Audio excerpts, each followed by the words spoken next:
네, 국민의힘이 한동훈 비상대책위원회 체제로 곧 전환합니다. 여당이 총선을 앞두고 큰 폭으로 체제를 바꾸는 가운데 민주당에서는 통합 문제가 이번 주 분수령을 맞을 것으로 보입니다. 국회 나가 있는 취재기자 연결해서 자세한 소식 들어보겠습니다. 이다현 기자. 네, 한동훈 비상대책위원회 체제가 출범을 앞두고 있습니다. 국민의힘은 내일 전국위원회를 열고 표결을 거쳐 한동훈 비상대책위원장 인준을 마무리합니다.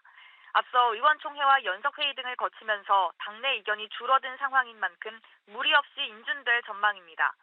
한동훈 비대위원장 취임에 이어 이준석 전 국민의힘 대표가 탈당을 예고한 날짜인 27일도 다가오고 있습니다. 새로 출범하는 한동훈 비대위가 이준석 전 대표의 탈당에 어떤 영향을 미칠지 주목됩니다. 한편 민주당에선 이번 주가 당내 통합의 향방을 가를 분수령이 될 전망입니다. 이낙연 전 대표 그리고 민주당 내 비명계 모임인 원칙과 상식이 통합 비대위 체제로의 전환과 당의 혁신을 주장해오면서 연말을 시한으로 제시했기 때문입니다. 특히 이낙연 전 대표의 경우 연말까지 당 상황을 지켜보고 새해에 신당을 만들겠다고 시사한 바 있습니다. 이런 가운데 오는 28일에는 이재명 대표와 정세균 전 총리가 회동을 갖는데요.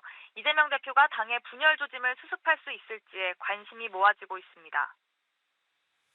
네, 이번 주에는 국회 본회의도 예정이 되어 있죠. 여야 모두가 크리스마스 연휴 보내면서 본회의 준비를 하고 있을 텐데 이번에도 역시 여야 격돌은 예상이 되고 있는 거죠. 네, 오는 28일 올해 마지막 본회의가 국회에서 열립니다. 이날 김건희 여사의 주가 조작 의혹과 대장동 50억 클럽 의혹 특검법, 이른바 쌍특검법이 자동 상정됩니다. 여야는 쌍특검법 가운데 특히 김건희 여사 주가 조작 의혹 특검법을 놓고 대치를 이어가고 있습니다.